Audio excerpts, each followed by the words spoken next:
Pessoal, beleza? Bom dia, mais um bom domingo, bom fim de semana a todos aí. Espero que estejam todos bem. Nós vamos começar, vamos continuar a nossa leitura. Nós tínhamos feito parte do prefácio. Só que para a gente ganhar tempo e muita gente já quer ir para a prática, né? Só que assim, aí tomamos uma decisão de não eu sozinho, né? A maioria decidiu, né? Vários deram opinião de não ficar pulando. Então, nós vamos ler o livro inteiro. Lógico, vou tentar fazer uma leitura de forma acelerada, evitar ficar parando toda hora para explicar. Às vezes, o que for muito óbvio, não precisa eu explicar. E, lógico, agora tem coisas que a experiência vai trazendo a gente para, né? Ó, isso aqui é verdade, isso aqui realmente faz no dia a dia, no cotidiano, faz diferença ter essa mentalidade. E então nós vamos começar no capítulo um, no capítulo um, certo? Hoje. Só que antes de ir para o capítulo um, como nós estamos pulando o prefácio, eu pedi para vocês lerem aí, eu ia só comentar os gráficos, porque tem dois, isso está no prefácio ainda, tá? Antes do capítulo um, eu até pedi para vocês lerem sozinhos, se alguém tiver alguma dúvida pode, né, questionar. Mas antes eu queria comentar duas coisas, dois gráficos. Um deles é quando ele fala assim, ó, você deve comprar com base em um ótimo relatório de ganhos ou vender com base no price action. Ou seja, aqui é um trecho no qual ele questiona essa situação de, gente, qualquer um que não opera price action, nem tem ouvido falar de Albrooks, assim, a maioria se baseiam em notícias para operar. E lembrando que notícia muitas vezes chega para a gente, já foi embora, o mercado já reverteu, o mercado, eu acho até engraçado todo dia, o dólar às vezes está subindo, subindo, aí tá lá, vem a notícia escrevendo assim, ó, dólar em queda. Cara, abriu em queda, mas na hora que chega a notícia aqui no computador ou vem em algum lugar, o dólar já foi embora, já está subindo, e vice-versa. Então, a gente não opera baseado em notícia por causa disso. Outra situação é também relatórios. Então, por isso que relatório, por mais que, por exemplo, o mercado esteja subindo e de repente vem um relatório positivo, o mercado ainda pode cair, porque às vezes o relatório veio positivo, o mercado está subindo, mas está subindo mais do que deveria. Não eles esperavam uma boa notícia, mas não esperava tanto. Ou o mercado simplesmente entrou na euforia, subiu demais e o relatório não é tão espetacular, volta e cai, tá? Então, é esse gráfico aqui que trata disso. Então, a gente deve operar com base no price action e esquecer relatório. Tanto que ele fala que quando vai ter o relatório, geralmente é payroll, ou essas situações, carteiras registradas nos Estados Unidos, quais os relatórios do Fed, do cupom, por exemplo, aqui no Brasil. Sempre esse relatório a gente deve esperar a notícia, porque o mercado oscila demais e a gente vai esperar duas barras, ou seja, 10 minutos, para depois ver o price action ali se tem alguma entrada. Mas quando acontece a notícia, querendo ou não, é 50-50. É 50% de chance de cair, e a gente, né, opera mais por situação de probabilidade, não por notícia, não no relatório. Vou dar um exemplo de algo que aconteceu essa semana, na hora de relatório, que aqui nós tínhamos vendido aqui, fizemos um scalp, na hora que voltou a subir, vendemos de novo, beleza. Aí caiu, estava caindo, teve gente que estava comigo nessa venda.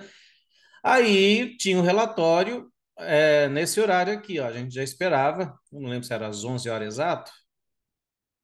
Relatório às 11. O que que nós fizemos? Eu, pelo menos, fiz stop no 0 a 0 e deixa rolar. Colocamos um alvo mais longo. Então, acaba que a notícia foi favorável. Mas, pra vocês verem, já era algo que nós já tínhamos entrado uma hora antes. Aí você coloca o stop no 0 a 0, segura na mão do Brooks e vai.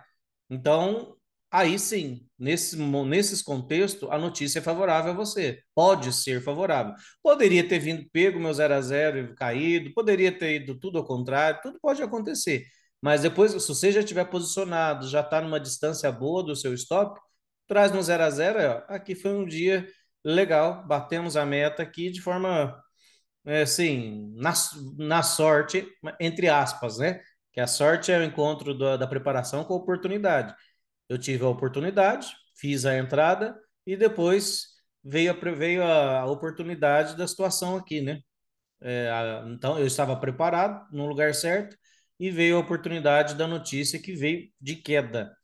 Tá bom? Então, superando isso aí, essa questão de notícia, vamos para o próximo, que é crash. Crash é quando o mercado tem uma queda muito forte, às vezes por uma notícia, às vezes por uma situação. Aqui é um exemplo, ele mostrando todos os crashes, a diferença de um crash igual 2000, isso aqui é um gráfico, por exemplo, diário, desculpa, mensal, diário e de alguns minutos, por exemplo. Isso aqui, igual aconteceu em 2008, subprime, aquela situação nos Estados Unidos, aquela queda na bolsa. E num gráfico de 10, 15 minutos, 5 minutos, ó, não tem diferença nenhuma em termos de gráfico. Se você colocar aqui, você não acha diferença entre eles. É o assunto que ele comenta aqui, ó. Então, a formação gráfica, quer mensal, diária, 5 minutos, 1 minuto, é sempre a mesma em termos de price action. Os setups geralmente vão ser os mesmos. Lógico que alguns vão ter mais frequência ou não. É igual é, clímax. Clímax, no gráfico de 1 minuto, acontece com muita frequência, acontece toda hora durante o dia, enquanto nos 5 minutos vai acontecer com menos frequência e assim por diante. Mas o price action, as cunhas, topo duplos, fundo duplos, bandeiras, acontecem de forma semelhante. Beleza? Aí vamos lá. Então vamos começar a leitura então. Agora sim, capítulo 1, price action. Para um trader, a questão fundamental que o confronta repetidamente ao longo do dia é a decisão se o mercado está em tendência ou não. Se for tendência, ele presume que a tendência continuará e procurará entrar na direção da tendência, a favor da tendência. Se não for uma tendência, ele procurará entrar na direção oposta ao movimento mais recente, apostar contra ou contra a tendência. Uma tendência pode ser tão curta quanto uma única barra em um tempo gráfico menor. Era isso mesmo? Uma única barra em um tempo gráfico menor. Pode haver uma forte tendência contida nessa barra, ou em um gráfico de 5 minutos, pode durar um dia ou mais. Como se toma essa decisão? Ao ler o price action na sua frente. Gente, aqui eu não consigo não falar, né? Ou explicar algumas coisas. Quer ser feliz? Opere a favor da tendência. Opere a favor da tendência. Aqui, por exemplo, ó, o mercado aqui fez um topo duplo, começou a cair. Lembra que numa barra só, dentro dela já é uma tendência, porque no tempo gráfico menor aqui dentro teve uma tendência. Ó. Desceu, subiu. Vamos até parar aqui, ó. Parar aqui, nós vamos ver o gráfico de 1 minuto. Olha lá, ó. Nesse caso só caiu, só desceu. Ele desceu, mas note a terceira barra aí, ó. Se eu tirar o mouse, vai sair. Mas vocês vão ver aí a terceira barrinha nesse quadradinho aí. Olha lá, que deu um doji. Então, ou seja, foi uma pequena pausa. Logo em seguida, deu uma L1. Já tinha dado, né? Uma L1. Depois deu uma L1 de novo, porque não rompeu acima, mas pode ser uma L2 sintética. Aí sim, a última barra caiu de uma vez, que fechou a barra 4 careca. Ou seja, dentro da barra de 5 minutos, teve uma tendência. E o mercado entrou numa tendência. Gente, não se compra nesse contexto, ó, principalmente aqui depois da L2. Ó. Aqui ainda até justificaria você fazer uma compra, porque estava lateral nesse contexto aqui. Mas aqui, na hora que gerou a venda, você tinha que estar vendido. Ó e aproveitando a tendência. Então, evitem situações de ficar operando contra a tendência. Tendência significa desequilíbrio, e a gente quer desequilíbrio. A gente quer que o mercado se desloque o preço de um lugar para o outro e que você pegue, né, esse começo e até essa saída, de preferência até aqui embaixo, né? Então, opere a favor da tendência conforme a leitura do gráfico, tá? Você vai ver isso na leitura do gráfico. A identificação mais útil para a price action para um trader também é a mais simples. É qualquer mudança de preço em qualquer tipo de gráfico ou período de tempo. A menor unidade de variação é o tick. que possui um valor diferente para cada mercado. Se alguém não souber o que é TIC, me fala, tá? Eu explico. Mas a princípio eu acredito que nessa altura todo mundo sabe, né? O que é um TIC, o que é um ponto, cada ativo tem o seu, né? Qual o valor desse TIC, desse ponto, de um scalp, cada ativo tem suas peculiaridades. A propósito, um TIC tem dois significados. É a menor unidade de mudança no preço que o mercado pode fazer. Menor unidade, é o mínimo. É o mínimo de deslocamento do preço ali, do ponto A para o ponto B. No dólar, um TIC equivale a R$ 5. No índice, um TIC equivale a 20 centavos, né, por contrato. Então, em ações, geralmente, um TIC equivale a 1 centavo. A propósito, tem dois significados, já lemos. É a menor unidade de preço do mercado pode fazer e também é toda operação que ocorre. Então, se você comprar, sua ordem aparecer na tabela de timing sales e sua execução, não importa o quão grande ou pequena, é um tick. Uma vez que o preço está mudando a cada tick, operação durante o dia, cada movimento de preço se torna um exemplo de price action. Não existe uma definição universalmente aceita de price action e, uma vez que precisa sempre tentar estar ciente, até mesmo da informação aparentemente menos significativa que o mercado está oferecendo, você deve ter uma definição muito ampla. Você não pode descartar nada porque muitas vezes algo que inicialmente parece insignificante leva a um grande trade. A definição mais ampla inclui qualquer representação do movimento do preço durante o curso da operação. Isso inclui qualquer instrumento financeiro em qualquer tipo de gráfico, em qualquer tempo. O que significa isso, gente? Nenhum tique deve ser ignorado. Por quê? Principalmente um tique, às vezes, armadilha a parte contrária e você faz um trade nisso. Vamos dar exemplo aqui. Como que vocês verem? Um tique pode mudar tudo. Vocês pegam, por exemplo, essa subida aqui, ó. O mercado está subindo. Só de não ter um rompimento de nenhum tique aqui para baixo, ó. Um, dois, três. Micro fundo triplo aqui, ó. Só de não ter vindo nenhum tique para baixo, já significa, eu já entendo, e o Brooks, né, vindo do Brooks, da corrente do Brooks, que tem algum institucional segurando o preço aqui. Então, o que eu posso fazer aqui em cima? Comprar. Então, tem um significado. Outros significados que acontecem a gente vê na prática. Aqui, ó, o mercado caiu, ele te dá uma L1, uma H1, de repente vem abaixo, armadilhou o comprador aqui, ó. E aqui, teoricamente, seria um bom trade, que você tem um impulso, uma H1 após o impulso, então o mercado subiria pelo menos mais um pouco, mas, né, foi climático. Mas, ó, querendo ou não, armadilhou compradores aqui que terão que estopar logo abaixo. Ou seja, um tique faz diferença. Aqui você vende, e você pega essa queda. Isso, gente, é o dia inteiro. Uma parte que armadilha a outra, às vezes por um tique.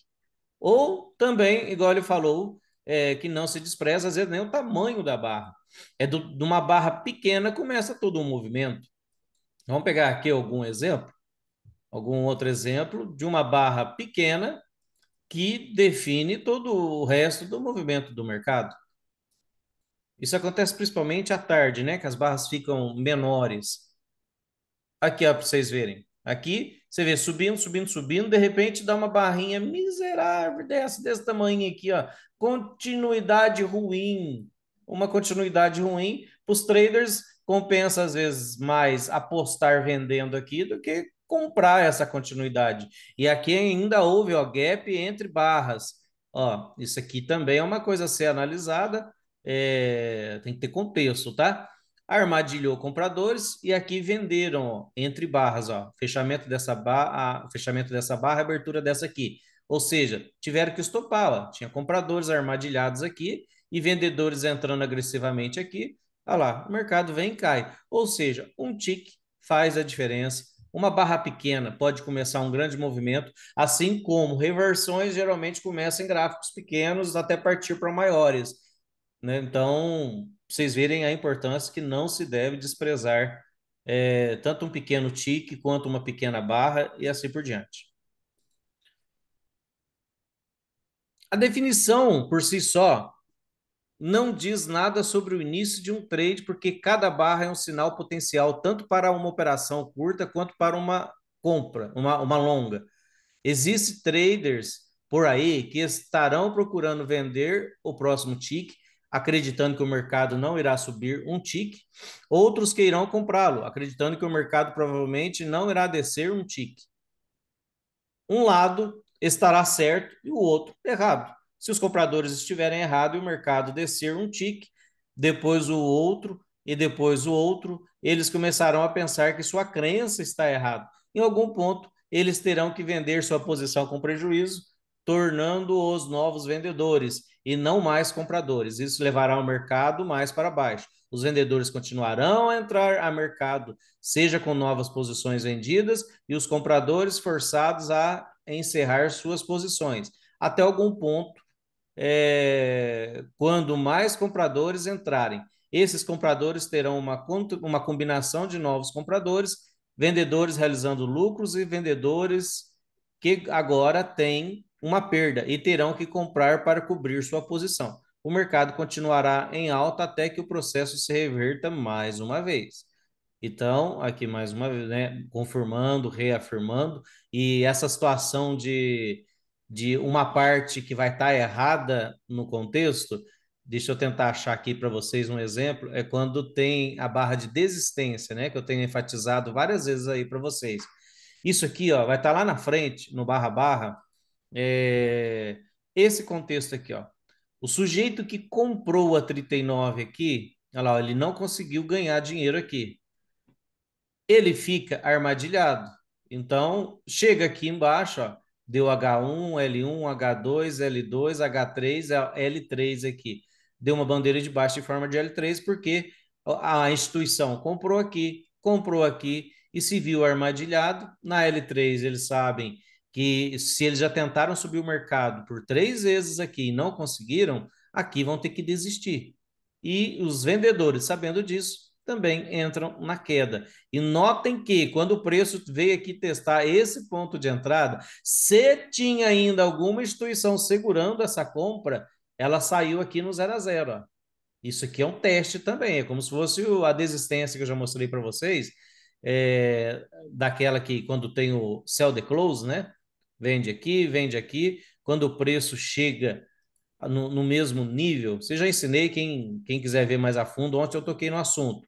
Aqui, ó, toca exatamente no mesmo tique aqui. Aí eles têm que desistir. Aqui é uma operação semelhante, cujo fundamento é igual.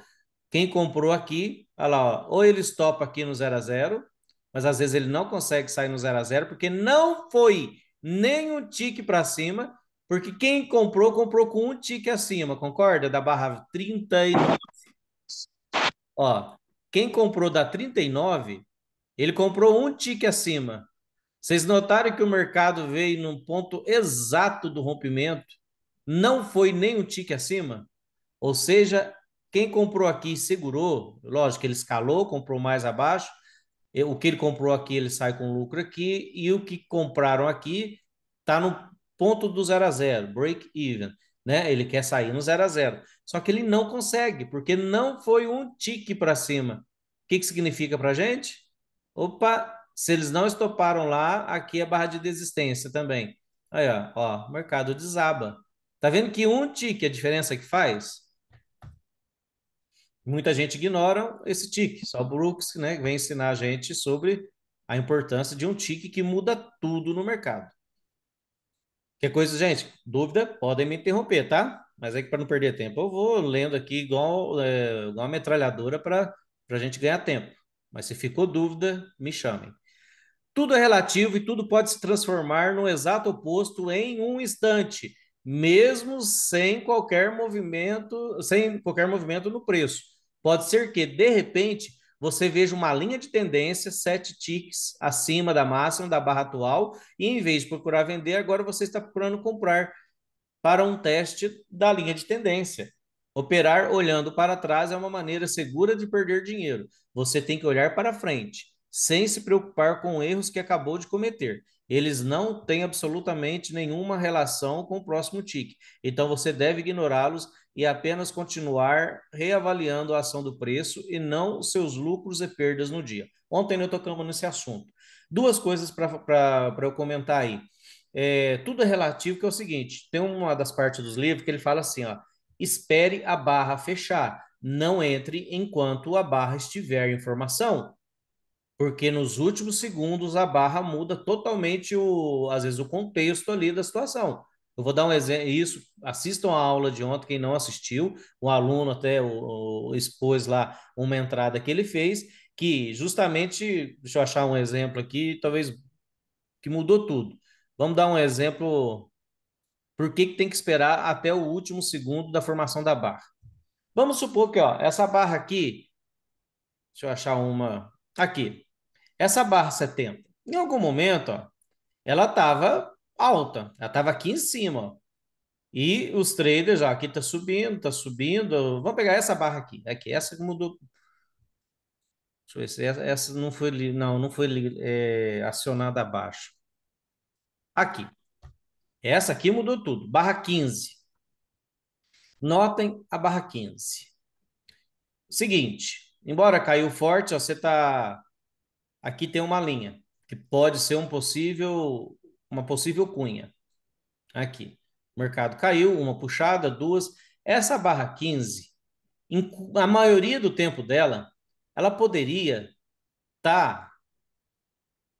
Vamos até ver como é que foi a formação dela. Espera aí. Eita. Vamos, quero ver a formação da barra. Acho que tem que pôr no corpo, né?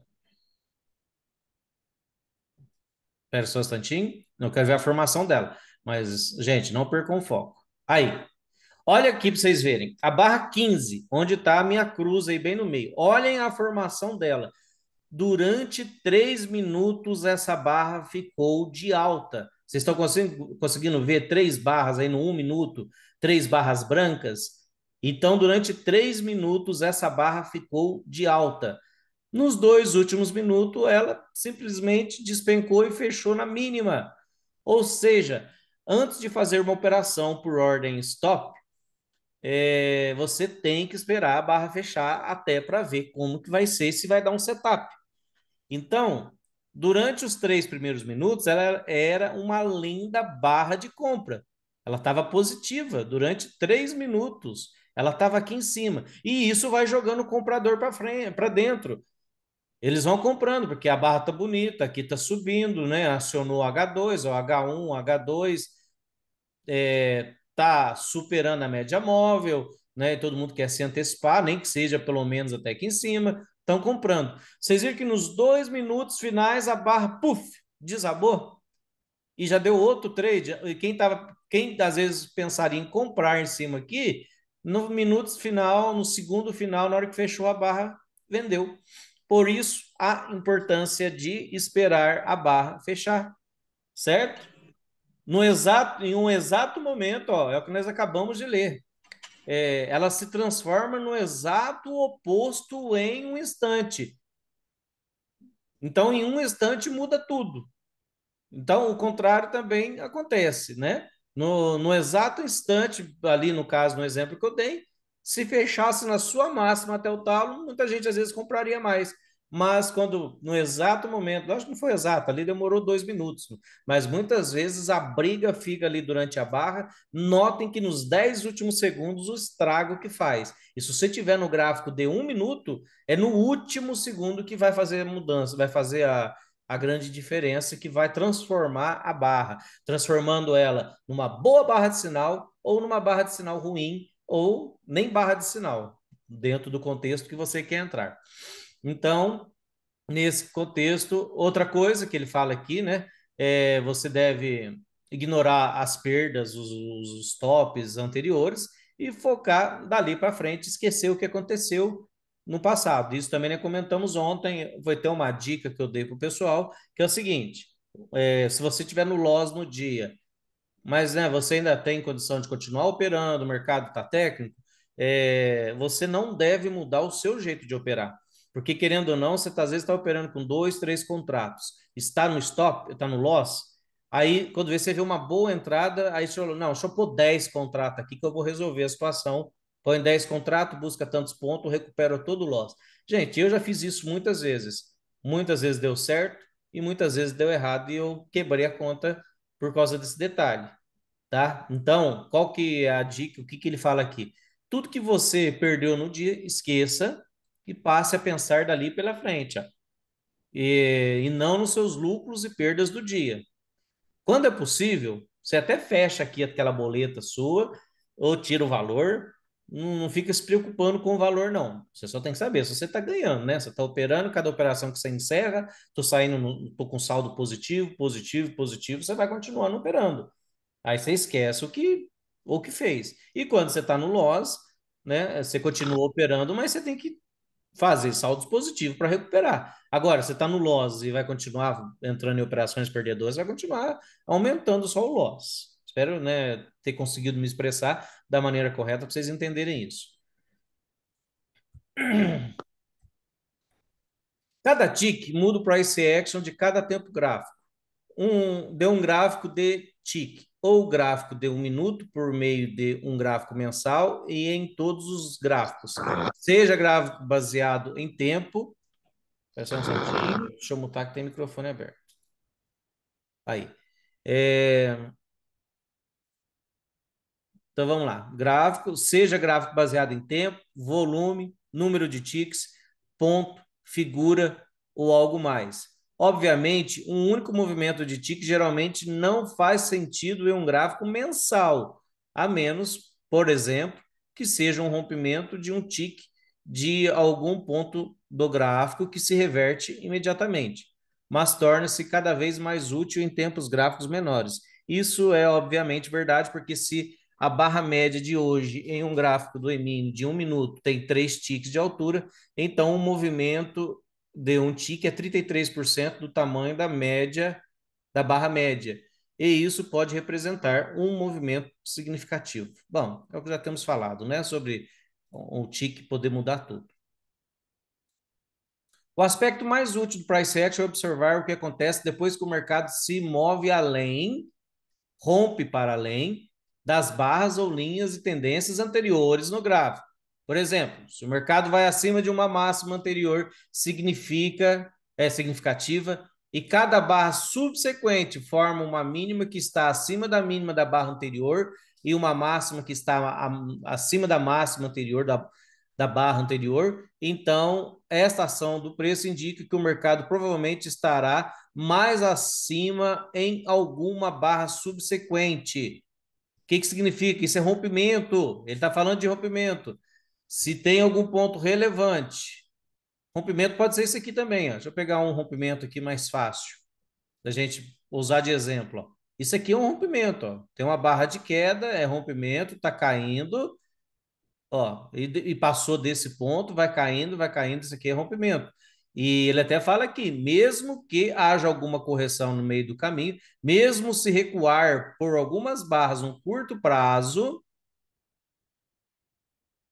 mesmo se recuar por algumas barras por um curto prazo, ainda continua o movimento que seria um rompimento. Mesmo que seja essa situação, ó. Aqui subiu, falhou em romper aqui, olha lá, o mercado veio e caiu aqui, fez uma correção por um tempo, mesmo que ele faça essa correção, ele faça uma pausa, a probabilidade é que ele continue, né, na sua queda, continue o seu caminho, mesmo que esteja uma correção por um curto prazo. Por outro lado, se o mercado romper para cima e então a próxima barra é uma pequena barra interna, sua máxima não é maior do que a grande barra de rompimento, ou seja, a barra interna é aquela que fica contida dentro da barra anterior, e então a barra seguinte tem uma mínima que está abaixo da pequena barra, as chances são de um rompimento mal sucedido e de uma reversão para baixo aumenta consideravelmente. É a falha de rompimento. Se você tem, vamos pegar aqui, ó, nós pegamos trades esses dias baseado nisso. Aqui houve rompimento, aqui, ou seja, deu uma inside bar, uma barra interna, ó, tornou o rompimento desse movimento aqui mal sucedido. Então, gerou compra. Temos outros exemplos aí, ó. Aqui. Vamos pegar um bem movimento aqui. Aqui é um exemplo. Aqui houve um rompimento desse topo chegou aqui, fez topo duplo, ó, uma barra contida, uma inside bar, olha lá, reverteu todo o movimento, ainda que temporariamente.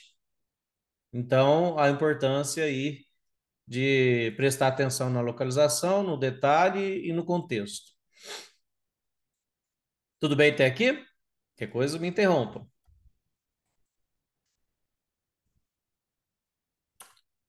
Com o tempo, os fundamentos controlam o preço de uma ação, e esse preço é definido por traders institucionais, como fundos mútuos, bancos, corretoras, seguradoras, fundos de pensão, fundo de hedge e assim por diante, que são de longe os players de maior volume.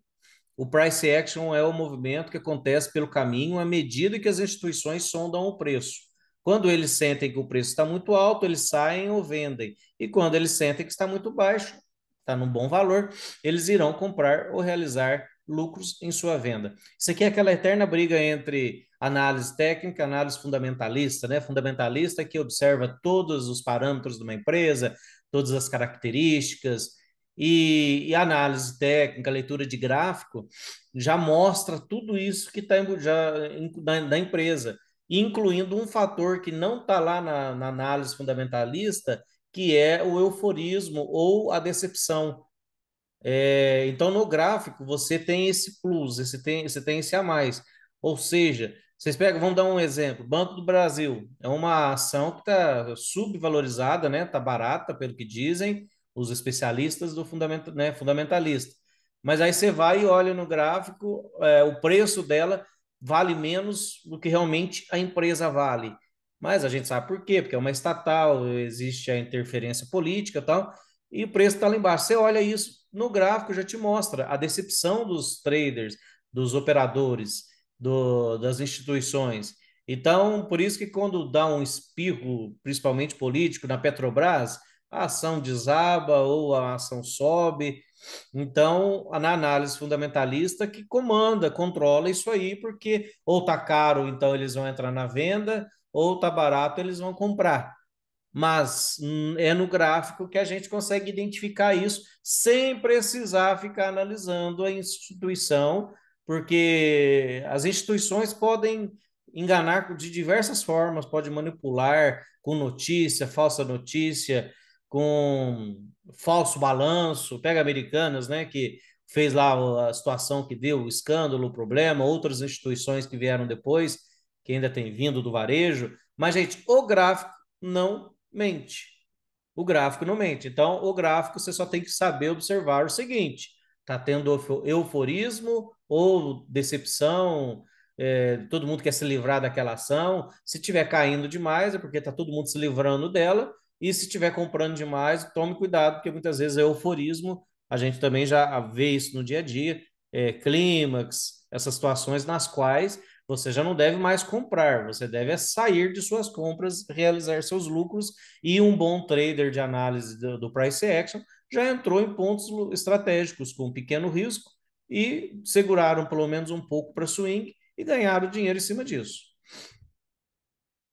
Embora teóricos da conspiração nunca acreditem nisso, as instituições não têm reuniões secretas para votar qual deveria ser o preço na tentativa de roubar dinheiro dos traders individuais bem intencionados e desafisados. Ou seja, as empresas não se reúnem para combinar preço, para combinar se vai levantar ou vai derrubar o mercado, certo?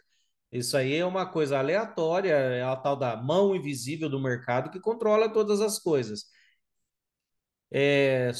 Sua votação é essencialmente independente e secreta e vem de uma forma de compra e venda, mas os resultados são exibidos nos gráficos de preço.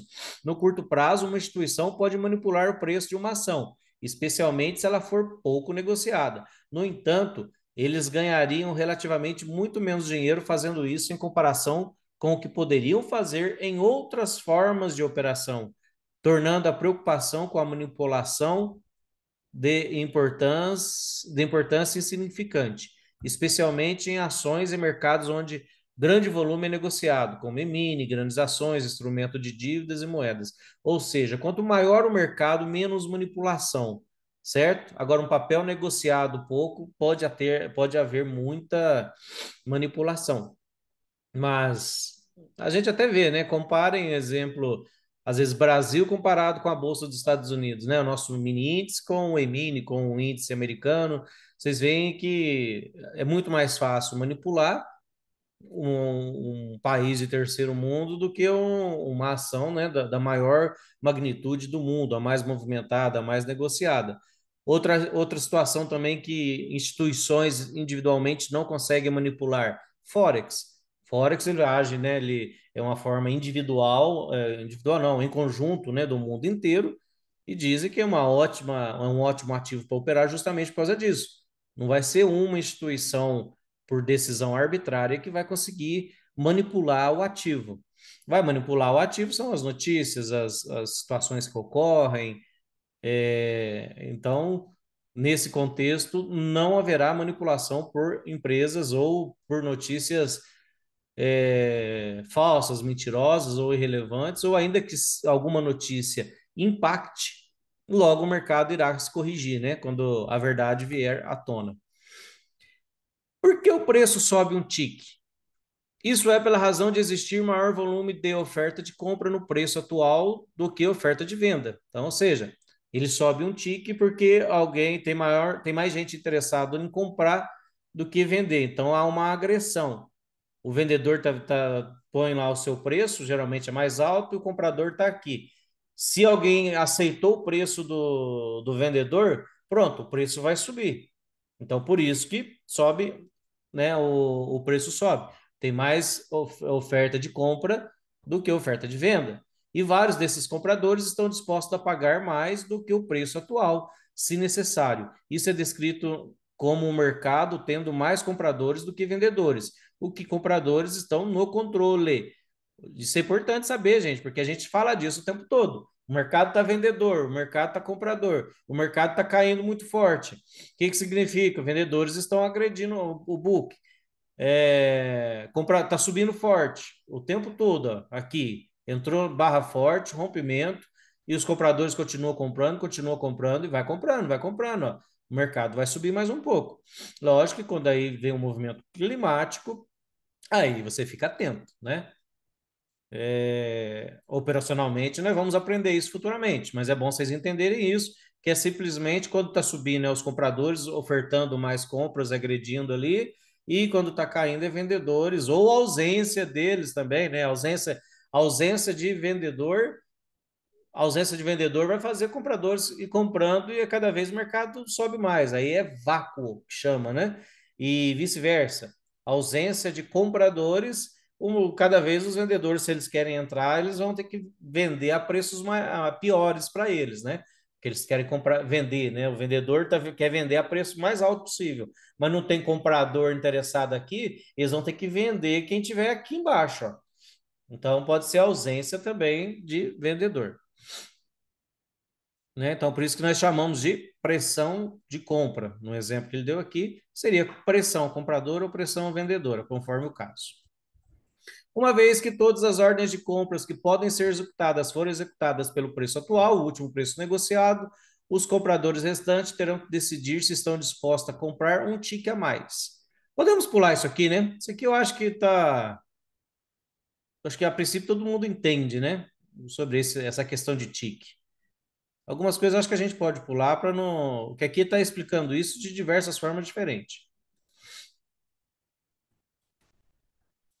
Como a maioria dos mercados é movido por ordens institucionais, é razoável questionar se as instituições estão baseando suas entradas na ação do preço ou se suas ações estão causando a ação do preço. A realidade é que nem todas as instituições estão assistindo a Apple ou o SPY, né? O SPY é um fundo, se eu não me engano, é um fundo mesmo atrelado ao índice americano, e Apple, a APL é a ação da Apple, né? Então, as instituições estão assistindo esses dois ativos, TIC a TIC, e em seguida iniciando um programa de compra quando veem uma correção de duas pernas em um gráfico de 1 minuto. Ó. Ó a importância de uma correção de duas pernas, nós vamos estudar isso aí futuramente. Eles têm um grande número de ordens a serem executadas durante o dia e estão trabalhando para executá-las ao melhor preço Por isso que tem dias que o preço cai, chega num ponto, compram, o preço cai, chega num ponto, compram de novo. Por isso que funciona fundo duplo, por isso que funciona a correção de duas pernas.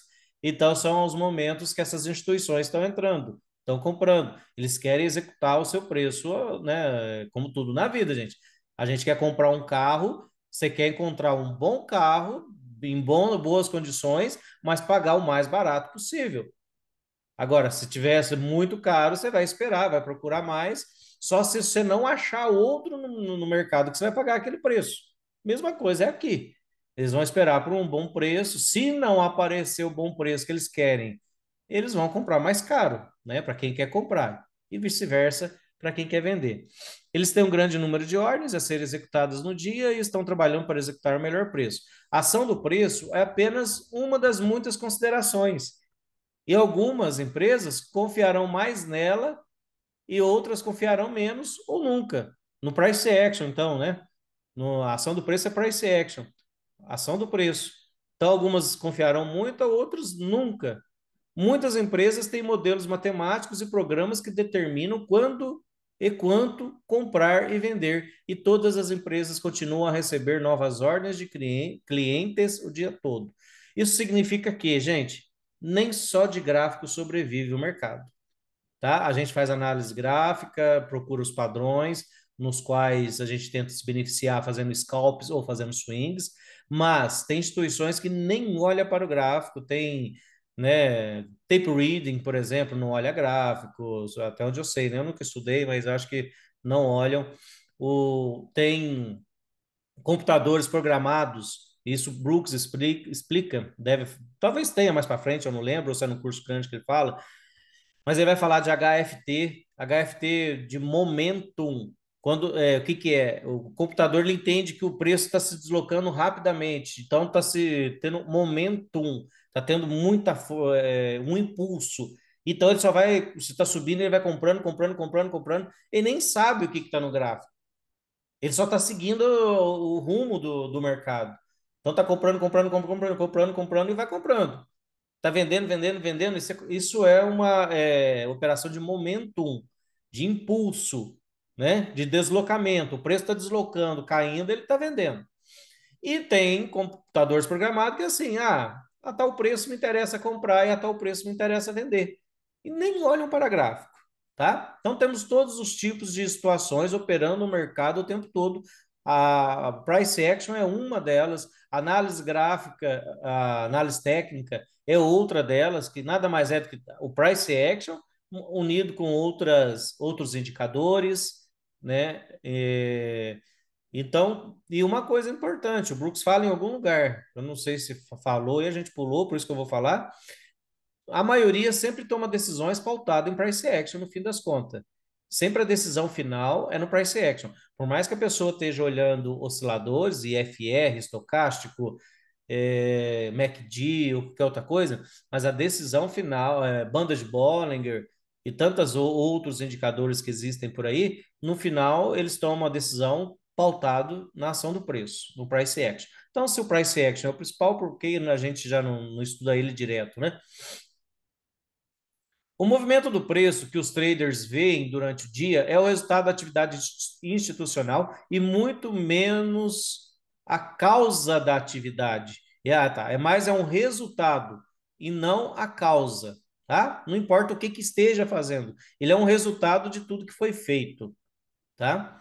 Quando um setup lucrativo se desdobra, há uma confluência de influências desconhecidas ocorrendo durante o trading que resulta no trade, na operação, sendo lucrativo ou perdedor. O setup é a primeira fase real de um movimento que já está em andamento. Então, quando a gente enxerga um setup, já é um movimento que já está em andamento. E uma entrada de price action permite que um trade salte para uma onda logo no momento, logo no início. À medida que mais a ação do preço se desdobra, mais os operadores, mais traders estarão na direção do movimento, gerando momentum nos gráficos, fazendo com que mais traders entrem. Né? Aí vem aquela situação de quanto mais está subindo, mais gente está entrando, mais euforismo, e mais probabilidade do preço subir pelo menos mais um pouco. Você só não deve entrar, aí vamos para a parte técnica, né? Não vamos tratar mais para frente, tarde demais. Porque quanto mais tarde você entra, mais você está correndo o risco de ficar armadilhado e perder dinheiro. Os traders, incluindo instituições, fazem as suas agressões e ofertas por todos os motivos imagináveis, e os motivos são amplamente irrelevantes. No entanto, uma razão que é irrelevante para nós, gente, que opera gráfico. É irrelevante o motivo de qualquer coisa que esteja, o motivo que está movimentando o gráfico. Para nós não importa, como nós limos aqui, o que importa é o resultado, não a causa da atividade. Importa o resultado ali que formou no gráfico, não a causa que causou aquilo ali, não o motivo que causou aquela movimentação, certo? Por isso que o foco é no gráfico. Tentem não ver notícias durante a operação e acreditem, confiem naquilo que o gráfico está mostrando. No entanto, uma razão que é relevante, porque é evidente para os traders inteligentes de price action, é se beneficiar dos traders armadilhados. Ó, que eu falei para vocês agora há pouco. Se você sabe que o stop de proteção estão localizados em um tick abaixo de uma barra e resultarão em perdas para os traders que acabaram de comprar, então você deve operar vendido com o stop com o mesmo preço para lucrar com os traders armadilhados à medida que eles são forçados a sair. Vou mostrar para vocês na prática esse trade aqui que nós pegamos essa semana. Acontece, semana não, todo dia acontece armadilha de um lado e do outro, a gente, mas olha essa aqui, ó, vai ficar bem nítida e bem claro para todo mundo. Foi foi aqui, ó. Deixa eu só anotar aqui se foi. Foi aqui mesmo. Ó, aqui o mercado subiu, deu essa pausa, aí aqui fez uma correção. E aqui fez, ó, 1, 2, 3 bases, então o mercado poderia já estar em modo sempre vendido, mas o mercado estava em uma micro tendência de alta. Aqui acionou a compra. Aí eu falei para os traders, ó, aqui é uma compra, mas pode ser que seja vendedores vendendo acima de barra também, revertam abaixo. Se alguém comprou aqui, reverta abaixo. É o que acabamos de ler, gente. Mas aqui embaixo é lugar de vender. Por quê? Aqui compraram, ficaram armadilhados do jeitinho que nós acabamos de ler, ó. Aqui. Tá até, ó, se você sabe que o stop de proteção está localizado um tique abaixo da barra e resultarão em perdas para os traders, ou seja, o stop estaria um tique abaixo aqui, porque aqui é uma bandeira de alta em forma de fundo duplo, deu essa barra verde aqui.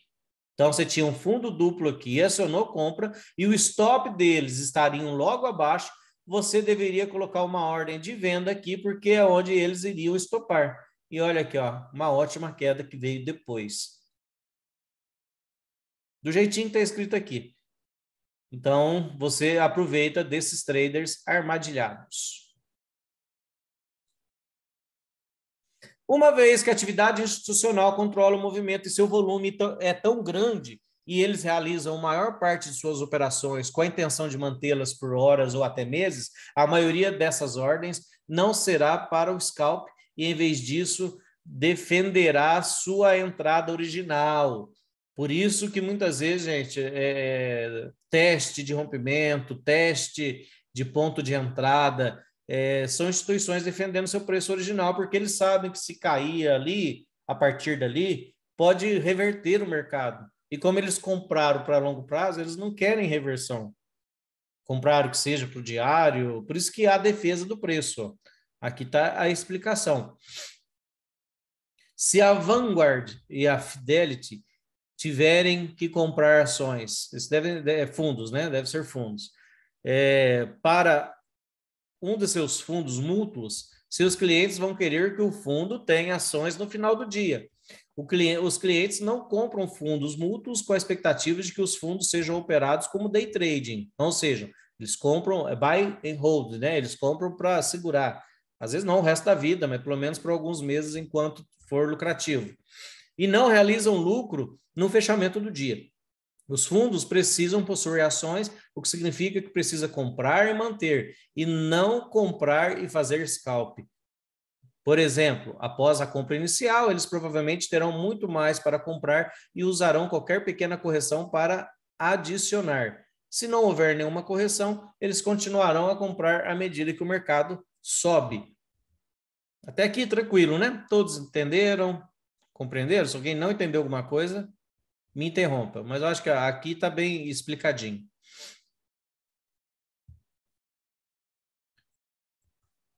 Antes de já ir para o intervalo, deixa eu ver se tem muito. Nossa, hoje vamos terminar esse trecho aqui, para nós já começar nos gráficos. Alguns traders iniciantes se perguntam quem está comprando, já que o mercado está subindo, e também se perguntam por que alguém compraria mercado em vez de esperar uma correção. A resposta é simples. São instituições trabalhando para atender a todas as suas ordens com o melhor preço possível e comprarão em muitos lotes conforme o mercado continua em alta. Grande parte dessa negociação está sendo feita por programas de computador institucionais e terminará depois que os programas forem concluídos.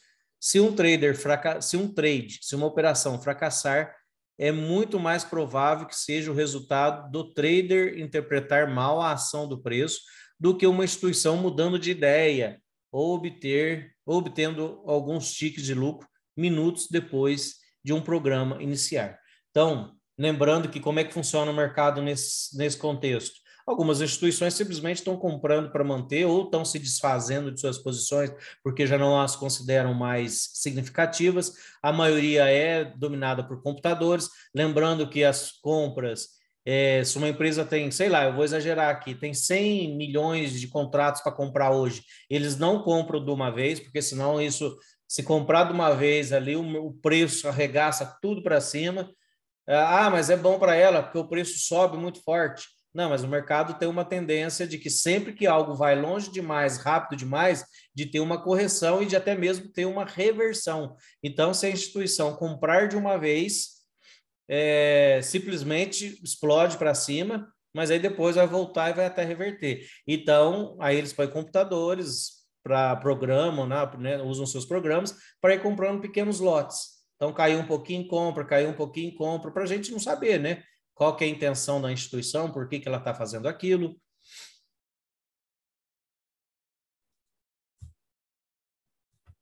A única importância de perceber que as instituições são responsáveis pela ação do preço é que isso torna as operações baseadas em price action mais confiáveis. A maioria das instituições não farão entradas e saídas em day trading, fazendo o mercado reverter após cada uma de suas entradas. Sua entrada de price action é apenas um acúmulo na atividade das instituições, mas, ao contrário delas, você está fazendo scalping de toda ou parte das operações delas, tá? Então, muitas instituições não estão fazendo day trading, é para longo prazo, mas a gente aproveita dos padrões ali que a gente está vendo para poder ganhar dinheiro em cima disso, né? Como operadores do dia, né? Day trading, comerciantes do dia. Existem algumas empresas naquele dia que negociam em um volume substancial. No entanto, para que seus negócios sejam lucrativos, o mercado tem que mover muitos ticks em sua direção. Um trader de price action verá as primeiras partes do movimento, permitindo que ele entre no início. Por isso que a gente estuda price action, a gente tenta acertar o início de um movimento e tenha certeza de que as chances de um scalp bem-sucedido sejam altas. As empresas não podem fazer com que o mercado fique 15 ticks contra elas se estiverem tentando fazer scalp de 4 ou 8 ticks. Como tal, eles entrarão apenas quando sentirem que o risco de um movimento adverso é pequeno. Se você ler a atividade deles nos gráficos, também deve estar confiante em seus trades, em seu trade, mas sempre stop a mercado caso a leitura esteja errada. Ou seja, não segure operação perdedora. Se você vê que no gráfico ali a direção que você escolheu é errada, não está funcionando, né? Não hesite em stopar. Gente, duas coisas que não se pode hesitar. Aliás, é 3, né? É 3. Mas assim, não hesite em entrar num bom setup, não hesite em estopar quando o negócio está ruim, a premissa se desfez, o mercado está muito forte contra você. Não hesite em estopar. Perca a batalha, mas não perca a guerra. E não hesite em realizar lucro. Quando estiver indo longe demais, já deu um bom resultado, deu a barra surpresa que nós estava comentando ontem, ou seja, 10, 15, 20 barras na mesma direção, de repente dá uma barra gigante, barra surpresa, realize lucro no topo dela. Então, sim, são hesitações que você não pode ter, tá? Você não pode hesitar em tomar essas atitudes. Ou às vezes no movimento projetado, né? Você já fez o seu alvo, chegou no movimento projetado, você não hesitou em entrar, mas também não hesite em sair no alvo projetado, porque muitas vezes o preço não é volta lá no 0 a 0, aí você perdeu todo o tempo, perdeu dinheiro, perdeu confiança, né? E vem a decepção e outros sentimentos negativos que vão interferir no resto do dia. Além disso, como muitas vezes o extremo da barra de entrada é testado até o último tick e os stops não são executados. Deve haver um volume de tamanho institucional protegendo o stop. Por isso que muitas vezes a gente faz a entrada, eu mesmo gosto muito de fazer a entrada. Veja que nesse, ó, quando venderam aqui essa barra, o preço muitas vezes é testado, mas o stop nem é atingido. E notem nesse caso aqui, que quem entrou vendido aqui, olha lá, ó, e colocou o seu stop no 0 a 0 aqui, ó, não foi estopado. Quando veio abaixo, ó, não veio o stop no 0 a 0. Tudo isso é relevante, significa que tem uma instituição aqui segurando o preço para que não seja atingida a sua venda. E nisso faz com que o mercado caia mais ainda. Gente, isso acontece com frequência. Por isso que existem fundos duplos, topos duplos, idênticos, instituições segurando o preço ali justamente. Isso é favorável. Isso é operar a favor de uma instituição. Quando você tem um teste perfeito, são coisas que eu nem estou mostrando no gráfico, né? Temos diversas aulas já explicando sobre essas coisas, certo? Então, por isso que funcionam. Fundo duplo, topo duplo, bandeiras de alta em forma de fundo duplo, bandeira de baixa em forma de topo duplo, tudo que acontece no decorrer do dia, cunhas, essas coisas, são teste perfeito, teste de ponto de entrada, de operações que saíram com ganho, de operações que saíram no loss, tudo tem um significado.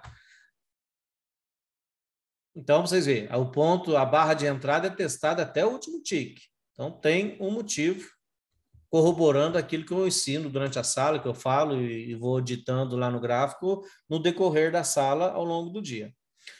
No E-mini de 5 minutos, há certos eventos de ação de preço que mudam a perspectiva dos traders inteligentes. Por exemplo, se uma compra de correção de H2 falhar, os traders espertos presumirão que o mercado provavelmente terá mais duas pernas para baixo. Se você é um operador institucional e comprou aquela H2, não quer que ela falhe e comprará mais até um tique acima do preço do stop de proteção. Essa instituição está usando price action para apoiar sua compra.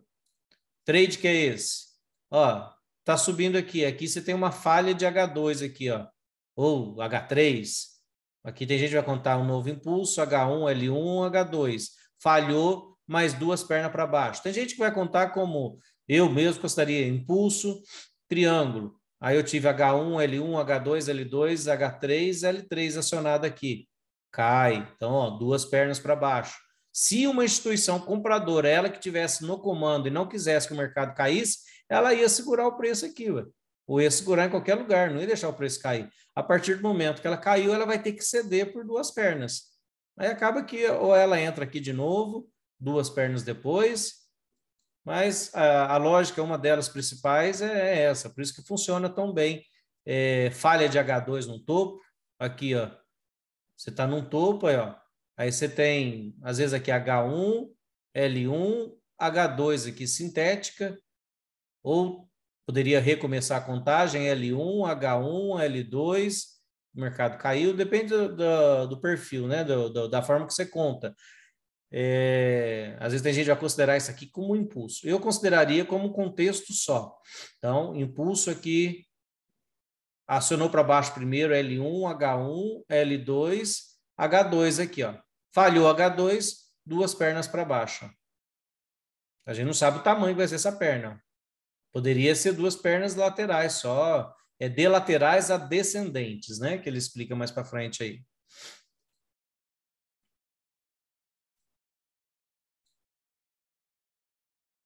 Vamos vencer mais 10 minutinhos e terminamos isso aqui, gente. Pessoal, retomando aqui então, vamos lá. As pernas grandes estão essencialmente imparáveis, mas o pequeno price action é um ajuste fino observado por alguns traders institucionais que estão observando cada tick. Às vezes, quando há um setup de falha de compra de 5 ticks e um preço continua atingindo 5 ticks, mas não 6, onde você pode executar o scalp. Gente, isso aqui eu vou pular. Esse aqui é relativo ao E-mini, tá? Que lá é o scalp deles lá é 4 ticks. Para nós não tem interesse nenhum esse pedacinho aqui.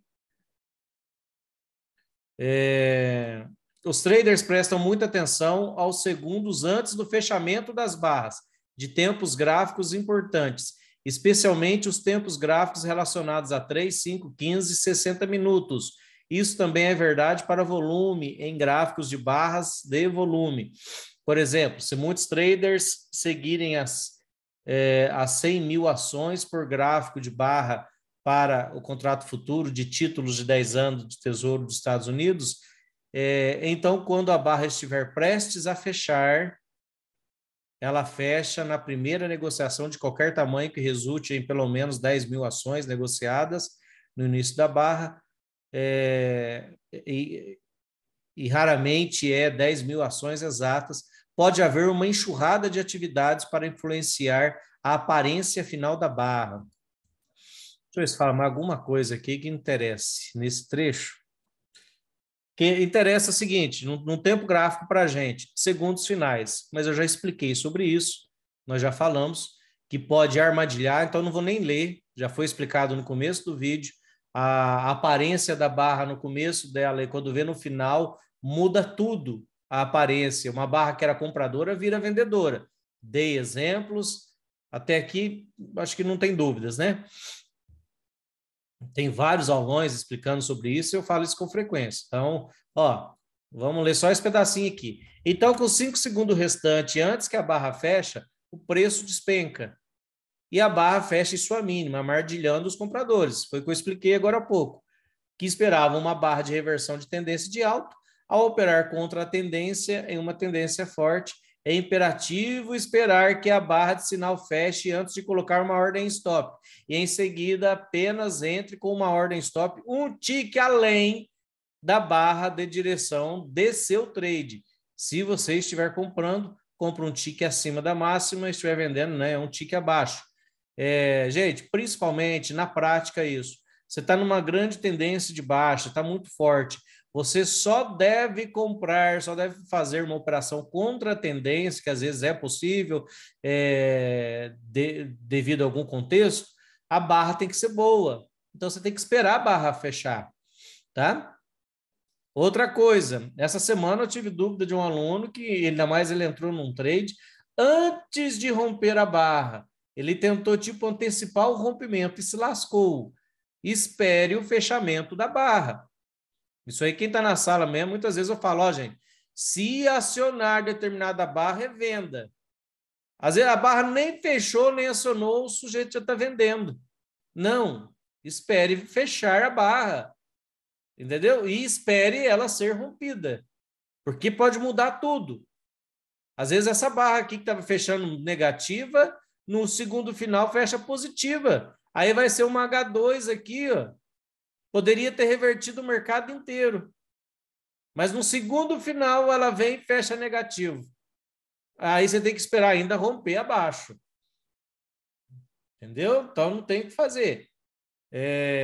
Bom, lógico que sempre tem várias formas de fazer qualquer coisa, mas é a forma que o Brooks ensina, é a metodologia, é a forma mais segura de entrar. Outra coisa, falo por experiência, porque eu já tentei várias vezes. Eu esperar romper, aí põe minha ordem aqui bem no rompimentinho, não um tique abaixo, bem no rompimentinho, que aí naquela oscilaçãozinha que dá, volta, pega meu preço num tique melhor. vou falar para vocês, as melhores operações vão embora e você fica para trás. Então, gente, e o Brooks também explica isso. Não tem jeito. Operacional é uma coisa que você não tem nem que se preocupar, sentir que você não é automático. Ah, fechou, tomei a decisão, quero entrar, cara, é um tique aqui, põe a ordem, segura na mão de Brooks e vai. Às vezes sua ordem nem vai executar, vai voltar a subir, porque não vai romper. Beleza, espera o próximo trade, ou já compra acima, se for o caso. Mas já deixa o tique aqui, separado, preparado para ser executado, tá? Não sei se a gente for contar, tem dezenas de situações. Quer ver? Vamos pegar as situações que eu já vivenciei, você se lasca. Vamos achar um fundo duplo, tipo aqui. Ó, tipo aqui. Eu queria comprar se viesse acima, um exemplo. Não é o contexto, não, mas se fosse. Talvez aqui, ó. Aqui seria um contexto para comprar.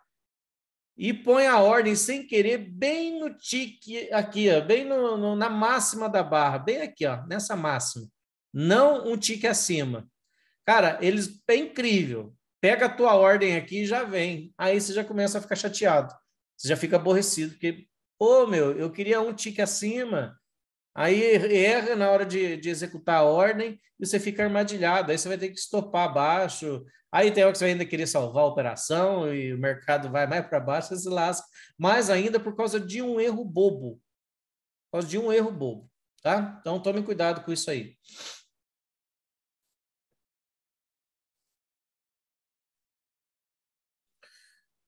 Qual a melhor maneira de aprender a ler o price action? Oh, essa parte é gostosa. Agora prestem atenção aqui. Imprimir, não imprimir, porque hoje em dia nós não precisamos imprimir. Imprimir o gráfico, no caso não, tira um print, né? É fazer o que a gente faz, o recap. É imprimir o gráfico e em seguida procurar todas as operações lucrativas. Fazemos isso todos os dias. Eu faço isso, posto no Instagram, posto nos grupos. Tem que fazer isso todos os dias, gente. Tá aqui, ó. Acho que vai ter que grifar isso aqui, ó. Isso na opinião do Brooks. Cada um, né? Tem gente que é iluminado, tem gente que, sei lá, lê uma vez uma coisa na vida e faz tudo o resto da vida bem. Mas para meros mortais, igual eu, qual a melhor maneira de aprender price action? É imprimir gráfico e em seguida procurar todas as operações lucrativas. É para treinar o olho, para enxergar os setups. Se você for um scalper procurando os 50 centavos na Apple ou R$ 2 no Google, no gráfico de 5 minutos, encontre todos os movimentos durante o dia em que essa quantia de lucro foi possível. Depois de várias semanas, você começará a ver alguns padrões que permitiriam fazer essas operações enquanto arriscava aproximadamente a mesma quantia. Se o risco for igual ao retorno, você terá que ganhar mais que 50% das vezes para que a operação valha a pena. No entanto, muitos padrões têm uma taxa de sucesso de 70% ou melhor, e muitas operações permitem que você mova seu stop de abaixo do extremo da barra de sinal para abaixo da barra de entrada, enquanto espera que o seu alvo de lucro seja alcançado, reduzindo o seu risco. É levar o stop ou ali para o 0 a 0 ou acima da barra de entrada. Além disso, você deve tentar entrar em operações que tenham uma boa chance de ultrapassar o seu alvo de lucro e, portanto, deve realizar apenas parciais, lucros parciais. Na verdade, inicialmente, você deve concentrar apenas nessas entradas. Mova seu stop para o 0 a 0 e, em seguida, deixe o restante correr. Provavelmente você terá pelo menos algumas operações a cada semana que chegam a 4 ou mais vezes o seu alvo inicial antes de configurar um padrão de entrada de reversão. Gente, nesse parágrafo aqui tem várias coisas para nós poder discutir. Você tem que operar principalmente 1, 2, 3, 4 setups que você confia e que você já sabe que a taxa de sucesso dele é muito boa. Você não deve aumentar ao longo do tempo a quantidade de setups, embora isso é possível, com o tempo você vai ganhando experiência, você vai vendo, nossa, H2 aqui está funcionando muito bem, e às vezes antes você não observou, não fazia isso. Nossa, teste perfeito aqui nesse contexto está funcionando muito bem. Você já está com seus 4 setups lucrativos. Pronto, adiciona mais um, você já está com 5. Ou seja, você vai adicionando bons setups aos poucos. Não aumente a quantidade de setups e não adicione setups ruins no seu trade system, se você já tiver, né, consistente. E se você não está consistente, foque em um ou dois primeiro. Eu, por exemplo, sempre comento isso, meu primeiro setup que eu fiquei no mês, operava uma ou duas vezes por dia, eu esperava uma cunha. Espere cunhas acontecerem, é um setup muito bom, até hoje eu defendo. É um ótimo setup, porque você sabe que se falhar, você pode reverter, ela pode ter falha da falha, aí você reverte de novo, se for o caso, mas as cunhas em determinados contextos, assim, é um setup de 80%, em determinados contextos. Quando dá uma cunha e depois ainda vem um topo duplo depois da cunha, eu não tenho o backtest disso, mas é 70%. É o que ele está dizendo aí, é um setup de sucesso. Foque nele. Vai acontecer uma vez por dia. Tem dia que não acontece. E por isso que é bom você ter 2, 3 setups bons. Então você tem que aumentar a quantidade de contratos com o tempo, não quantidade de setups. Certo? O que mais? Eu falei que ia ter vários assuntos aí. O stop do 0 a 0, que também é um trade system que eu uso. E se mostra muito eficiente, muito eficaz. Às vezes a gente pega um grande movimento, pega 30, 40 pontos, por quê? Fez um scalp ali de um lote e depois segura o outro lote. Então, às vezes você não precisa segurar tudo. Quem entrou com 10, faz ali um bem bolado, sai de 5 no scalp, sai de mais 3 na hora que andar bastante, e segura 2 e vê até onde vai. Esses 2, às vezes, vai dar mais lucro do que os outros 7, esses outros 8, se você entrou com 10, porque o mercado vai pegar uma tendência, às vezes, que você, né, uma vez ou outra, igual ele disse aí, que vai te dar um lucro enorme.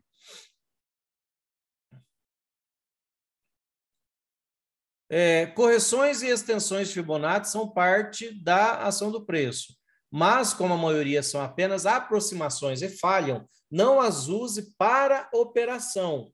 Se uma correção ou extensão for boa, será associada a um padrão de gráfico que é confiável e operável por conta própria, independente da medição de Fibonacci ou de qualquer indicadores.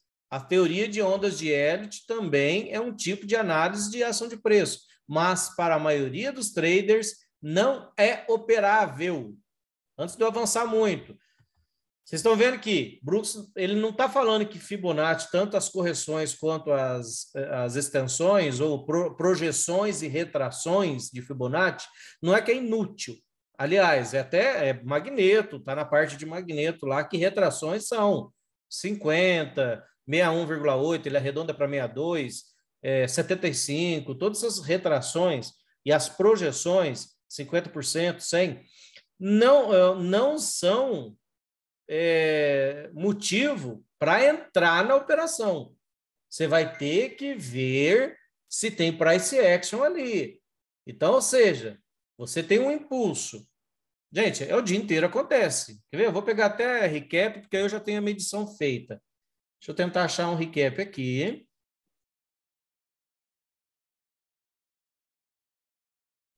Cadê recap? Estudo, né? Da sala.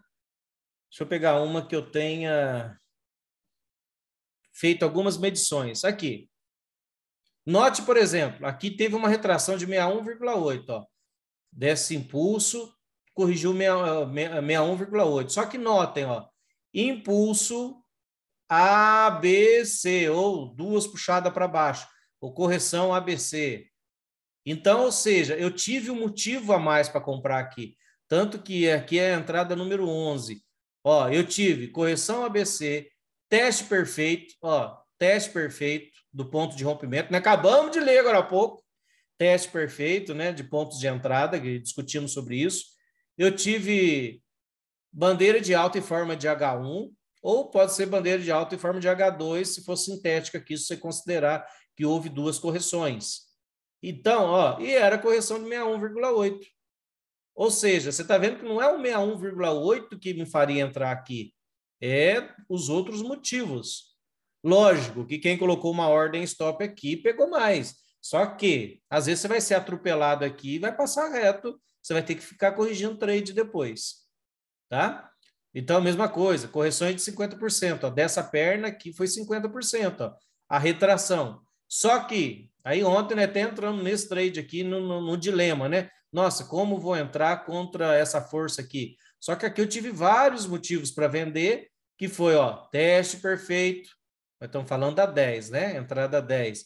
Correção de 50% de toda a queda, teste perfeito, inside bar, comprador armadilhado, ó, o buy the close, né? Quem comprou o fechamento aqui ficou armadilhado, então ele teria que estopar aqui abaixo. Micro topo duplo, idêntico aqui. Então, você está vendo? Não foi só a retração de 50% que deveria me fazer vender. Teve outros motivos aqui. Por isso que você deve trabalhar com mais motivos. Então, não é que é para ignorar, mas não é para ser o seu ponto de partida. Ele tem que ser um meio, é uma justificativa a mais, um motivo a mais. As ondas geralmente, agora eu estou falando de ondas de Elliott, né? Continuando aqui. As ondas geralmente não são claras até muitas barras após o ponto ideal de entrada.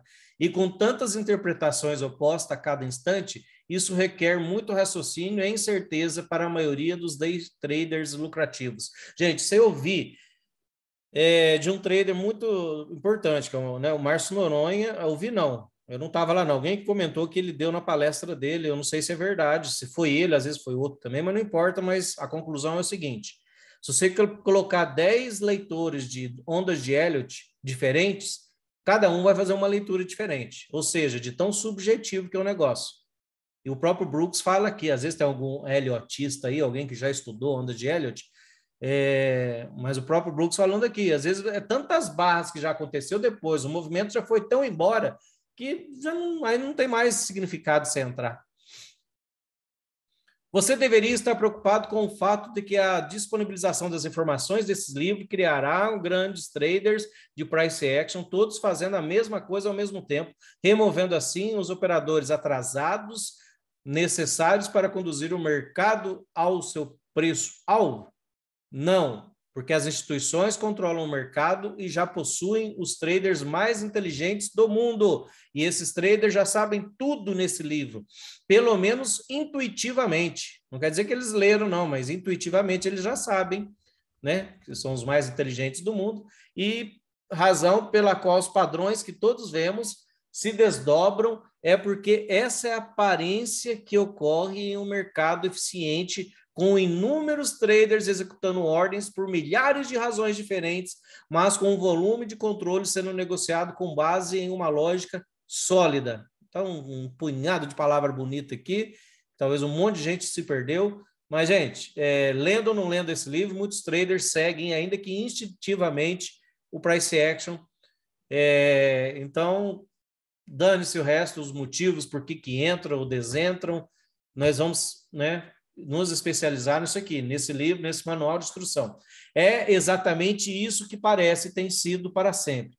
Os mesmos padrões se desdobram em todos os tempos gráficos, em todos os mercados ao redor do mundo, e seria simplesmente impossível que tudo isso fosse manipulado instantaneamente em tantos níveis diferentes. É o que eu falo para vocês. Tem hora que o negócio alinha tantos os planetas e funciona tão bem, que você vê que não é computador que está fazendo, não é possível.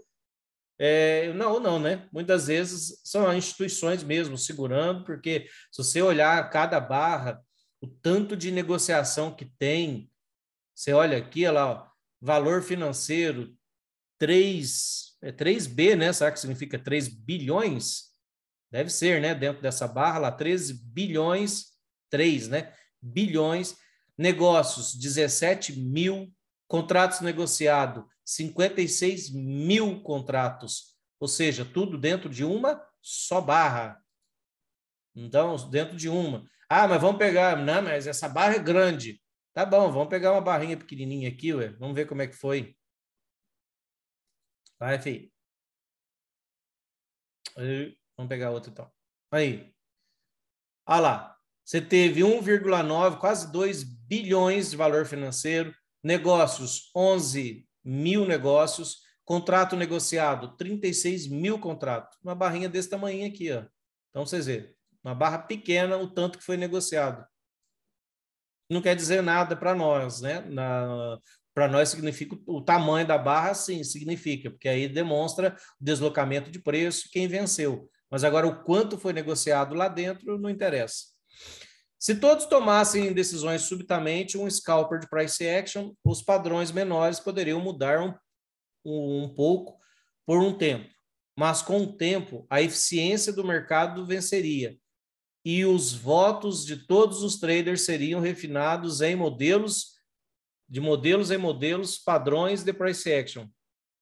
Em modelos padrões de price action, porque esse é o resultado inevitável de inúmeras pessoas se comportando logicamente. Além disso, a realidade é que é muito difícil operar e, embora basear as operações em price action é uma abordagem sólida, ainda é muito difícil fazê-lo em tempo real. Essa é uma dificuldade que todos nós temos, né? Ler um gráfico parado é mais fácil. Você consegue entender, interpretar um monte de coisa. Em tempo real, aí exige tempo de tela, exige perdas, ganhos, sofrência, entradas que, pô, não devia ter feito, mas já fiz, agora que eu fiz, como vou corrigir? Não adianta, gente, não tem facilidades, não. Não tem como eu prometer para vocês, venham e façam R$ 500 por dia pelo resto da vida. Aliás, até eu posso falar até o contrário. Venham, em algum momento na vida, se você persistir, aprender e tiver o tino para coisa, você não vai fazer só 500, não. Mas você vai fazer 1.000, 2.000, 10.000, né? Ao resto da vida, a tendência é aumentar. Mas, inicialmente, enquanto você não aprender, fazer calo na bunda de tanto ficar nessa cadeira sentado, assistindo a mentoria certa, os vídeos certos, estudando os livros certos, isso leva tempo, tá? Isso leva tempo. Leva até problema na perna. Eu tô com um problema na perna que, ó, fraqueza nos ossos, não tô nem fazendo exercício. Ontem eu fiquei das 8 da manhã até as 11 da noite, transcrevendo meu curso grande, dando aula à tarde, fazendo leitura daqueles material que eu faço. Então, muita coisa exige sacrifício. Vocês têm que ver se vocês estão dispostos a esse sacrifício ou não. Tem 10 pessoas agora, não sei quanto que chegou, agora ao vivo. Depois eu posto no YouTube, beleza, tá dando bastante visualização. Vamos até conversar sobre isso agora, os nossos próximos passos para o projeto continuar. Só vou terminar isso aqui, então. Simplesmente não haverá traders fazendo isso o suficiente, todos ao mesmo tempo, para ter influência significativa sobre os padrões ao longo do tempo. Basta olhar para Edwards e McGee, esses aqui são autores, né? Um deles que o Brooks mais gosta, ele sempre comenta. Os melhores traders do mundo têm usado essas ideias há décadas e continuam a operar novamente pelo mesmo motivo. Os gráficos têm a aparência que têm porque essa é a impressão digital imutável de um mercado eficiente, preenchido com um grande número de pessoas inteligentes, usando um grande número de abordagens e tempos gráficos, todas tentando ganhar o máximo de dinheiro que podem. Ufa, acabamos. Agora vamos entrar nos gráficos. Vai ficar mais emocionante, pessoal. Só que antes de entrarmos no gráfico, algumas coisas que eu queria levar em consideração. Eu não faço tanta questão de, nossa, tem que ter 10, 20, 30, 50 aqui comigo no domingo. Mas, depois que eu postar no YouTube, eu gostaria de assim, tem que ter audiência, né? O primeiro vídeo foi um sucesso, teve muita boa audiência pela quantidade, relativamente pelo tamanho do meu canal. 80%, 70% das pessoas assistiram. Isso é excelente. E eu gostaria que isso continuasse, porque se isso for diminuindo ao longo do tempo, ou eu que estou fazendo errado, ou vai tendo desinteresses, né? E se vai tendo desinteresses de ambas as partes, a gente para o projeto. Mas para ter interesse, para mim continuar fazendo também, não estou pedindo dinheiro, não estou pedindo, né? Só a atenção de vocês, ou aqui ou lá, compartilhem, inscrevam no canal, deixem o like, deixem comentário, deixem sugestões para melhoria. Hoje, nós lemos aqui, não teve nenhum gráfico, talvez dê tempo agora, mas antes nós precisamos, né, bater um papo sobre isso. Como que eu vou estruturar? Eu quero fazer um manual de instruções no YouTube do livro inteiro. Então, por exemplo, Eu vou pôr lá, capítulo 1, hashtag, né, capítulo 1, e quais gráficos nós tratamos. Então, nós vamos tratar gráfico, por exemplo, hoje talvez não dê tempo para mais nada, ou para um gráfico. Aí eu ponho, qual gráfico nós tratamos? Gráfico 1, 2 e 3 do capítulo tal. Pronto, está gravado, está no YouTube, está para a eternidade. Eu acho que isso vai ajudar, sabe quem? Quem daqui a um tempo comprou o livro, leu o capítulo tal, nossa, aí tem um canal no YouTube que está explicando esse capítulo. Aí sim, abra o microfone agora e me deem sugestão, o que vocês acham da ideia, e fazer isso do livro inteiro. Aí vira um manual no qual, né, eu vou, ó, né, vamos pegar esse gráfico, ler, tentar trazer para o, igual eu tenho feito, pego, mostro o exemplo no nosso gráfico, como se fosse um manual para ajudar a interpretação, né, daqueles que tiverem dificuldade de interpretar. E, ao mesmo tempo, também vira um audiobook, sei lá, você está fazendo uma caminhada e começa a ouvir isso aqui, a leitura, vira um audiobook, embora minha voz não é tão bonita e agradável como a do Cid Moreira, mas é o melhor que você vai ter por enquanto. A não ser que também gravem, hoje tem audiobook que dá para fazer com inteligência artificial, né? Mas a intenção aqui é compartilhar conhecimento. Então, aí eu venho, explico aqui, ó, barras 2x aqui, nesse contexto, é barra de tendência, tal, mostro no gráfico aqui, outros exemplos. Aí a gente faz essas divisões nos vídeos. O que vocês acham? Acho que fica uma boa estruturação, né? Calma, não precisa um É, atropelar o ba outro. é bacana, ô, Leandro. Bom dia aí. Bom dia. É, agora vai ficar melhor também, né? Bacana, perdão, para quem tem um livro, e aí vai ter a explicação, como você mesmo disse. E agora vai ficando mais bacana, aparecendo nos gráficos, fica mais didático as próximas folhas do livro, nos próximos capítulos aí, né?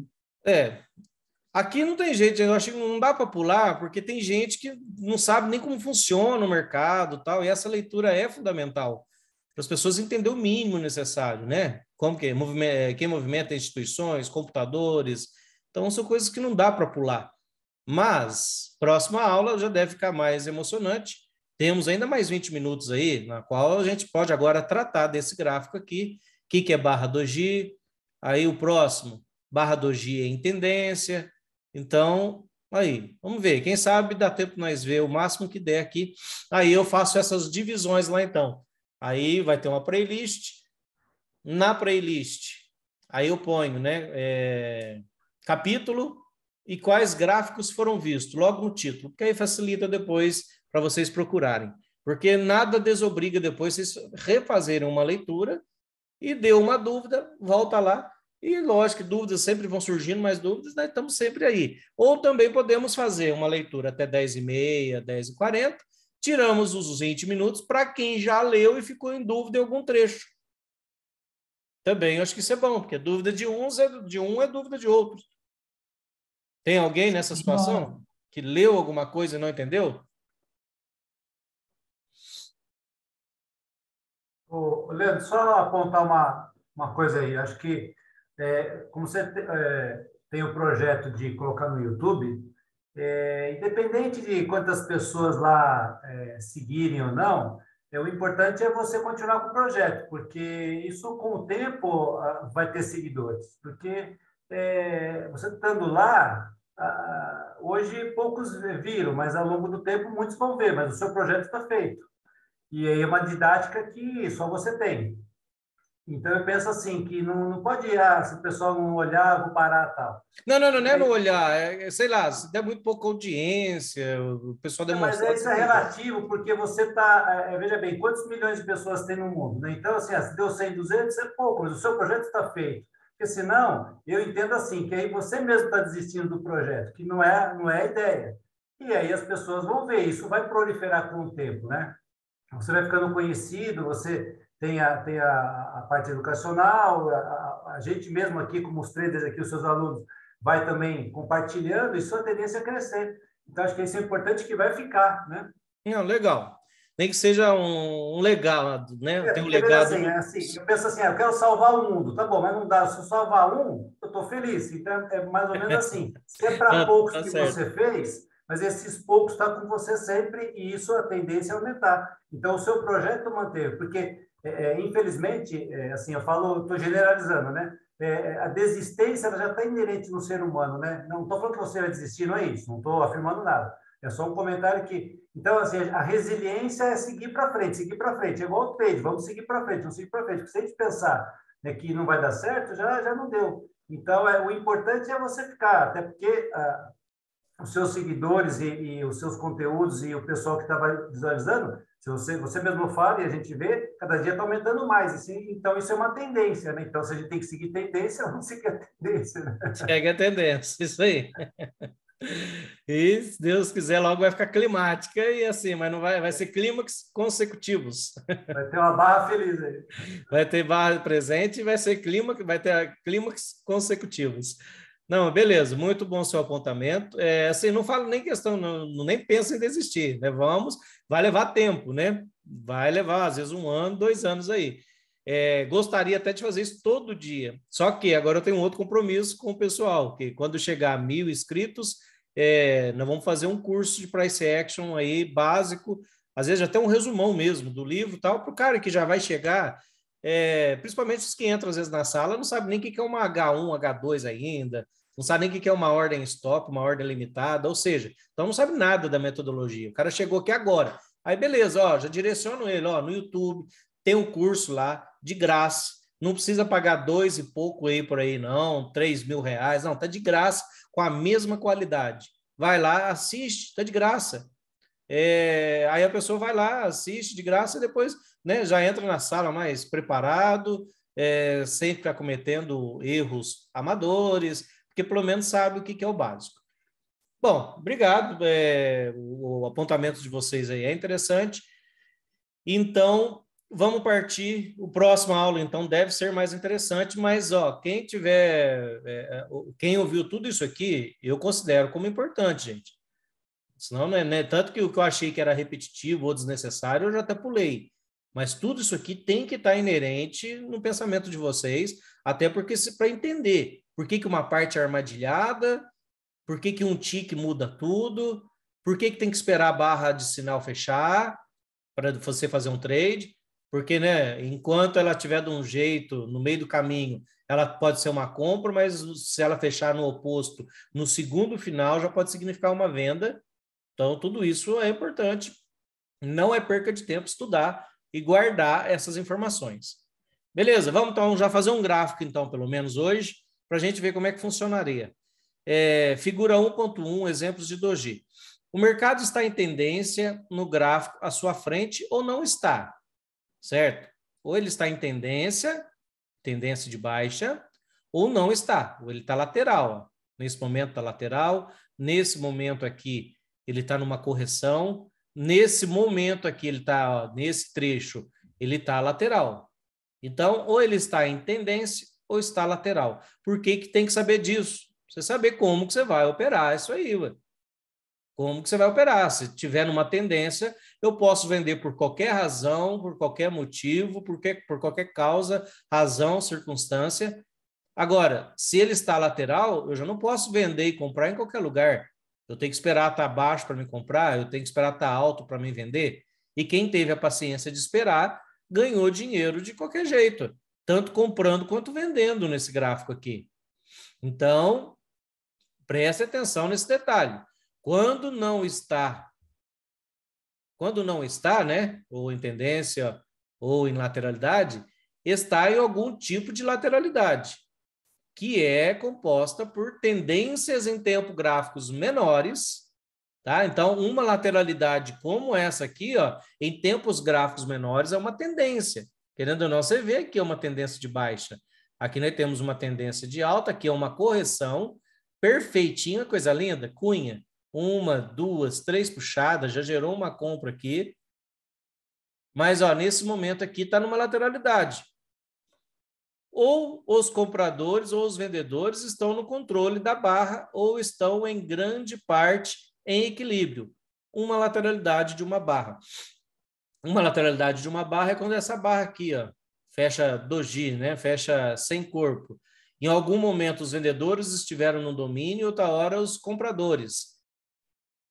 essa barrinha aqui, ó, tudo que tiver com D aí, ó, doji, em algum momento uma das partes estiveram no domínio, enquanto as outras, a maior parte do tempo, o outro esteve no comando. Então, nessa barra aqui grandona, ó, os vendedores dominaram, a princípio, o tempo todo. Eu não sei dentro dela. Dentro dela, às vezes, o mercado veio aqui embaixo, subiu lá em cima de novo, mas no fim das contas desceu tudo de novo. Pode ter acontecido de novo, mas 90% das vezes não. Isso é 10% das vezes. 90% das vezes ela caiu mais ou menos assim, ó, subia, caía, subia, caía, subia, caía, aos pouquinhos, tá? 10% das vezes, quem estudou aprofundando essa semana vai saber do que eu estou falando. 10% das vezes o mercado voltou aqui em cima e depois voltou aqui embaixo, nessa barra aqui só. Tá? Mas na maioria das vezes ela vem, pode ser que ela corrija, volte, mas pronto, vendedores dominaram. Vendedores dominaram, pronto, você já sabe de um lado que a princípio o mercado tende a cair. Então, tem que saber esses detalhes. Deixa eu pegar o gráfico, pôr ele sobreposto aqui, para mim não precisar interromper a leitura e ficar olhando o gráfico. Recomendo, até tem um vídeo sobre isso, imprimirem e apostilar isso aqui, ou tem gente que olha no celular, igual um lá deu sugestão, ou no Kindle, eu postei esse dia em PDF dá para jogar no Kindle, ou imprimam mesmo. Igual alguém lá fez uma crítica, hoje é bobagem imprimir esse monte de papel. Cara, você está imprimindo isso aqui para dinheiro, então é bobagem eu comprar o livro físico. Só tem um livro físico, eu não vou comprar o livro físico. Desperdício de dinheiro é outras coisas. Desperdício de papel tem outras situações. Conhecimento nunca é desperdício. Tem outras formas de não precisar imprimir, claro. Mas você não vai deixar de ter conhecimento porque está preocupado com o papel. Só um instantinho, deixa eu abrir o gráfico aqui. Cadê gráficos? Barra. Figura, essa é 1.1.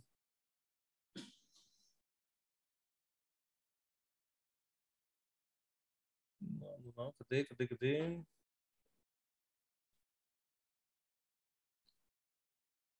01.1. Achei. Aí. Agora deixa eu sobrepor ela.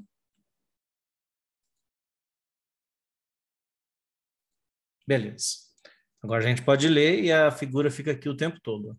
Podem fazer isso no computador também. Quem estuda no computador não precisa imprimir. Aí você tem todos os gráficos, estão disponíveis lá no... Então, aí, ó, exemplos de doji. Para um trader, é mais útil pensar em todas as barras como sendo barras de tendência ou não tendência, lateralidade. Como o último é um termo estranho e a maioria é semelhante a dojis, é mais simples referir-se a todas as barras de não tendência como dojis, ou doji, né? Dojis, seria a pronúncia em inglês, é dojis, tem gente que às vezes fala doji, nem eu sei exatamente em português se é doji ou doji. Sempre o corpo parecer minúsculo ou inexistente no gráfico, a barra é um doji e nem os compradores nem os vendedores controlaram a barra. E a barra é essencialmente uma barra de lateralidade. Em um gráfico de 5 minutos, um corpo de doji tem apenas 1 ou 2 ticks. No entanto, em um gráfico diário ou semanal do Google, o corpo pode ter 100 ticks, $1 ou mais, e ainda ter o mesmo significado que um doji perfeito, e, portanto, faz sentido se referir a ele como doji. A determinação é relativa e subjetiva e depende do mercado e do tempo gráfico. Ele está falando isso porque, olha lá, independente do tamanho ou não, depende do contexto, né? E depende se ela teve corpo ou não. Se for uma barrinha muito pequenininha com corpo pequeno, pode ser um doji. Ele pode ser muito grande a barra, mas o corpo é pequeno, também tem seu significado, principalmente barras muito grandes e doji num gráfico, já não é a ordem mais stop que você vai operar naquele dia, pelo menos no começo, isso principalmente quando se dá em notícia, você já vai ter que operar diferente. Então, vocês têm que sempre diferenciar o que é uma barra que fechou com 50% ou mais, de preferência 3/4 de corpo, né? Ou menor do que isso, aí vai ser doji. Se um corpo, então, o fechamento tendeu para longe da abertura, é uma barra de tendência, ou seja, abriu aqui nessa máxima, fechou na sua mínima. Obviamente, se a barra for grande e o corpo pequeno, não houver muita força de tendência. Além disso, dentro da barra, como visto em um gráfico menor, pode ter vários swings de movimentos, foi aquilo que eu expliquei, laterais, mas isso é irrelevante, porque você deve se concentrar em apenas um gráfico. Aqui já está o que eu expliquei dessa barra.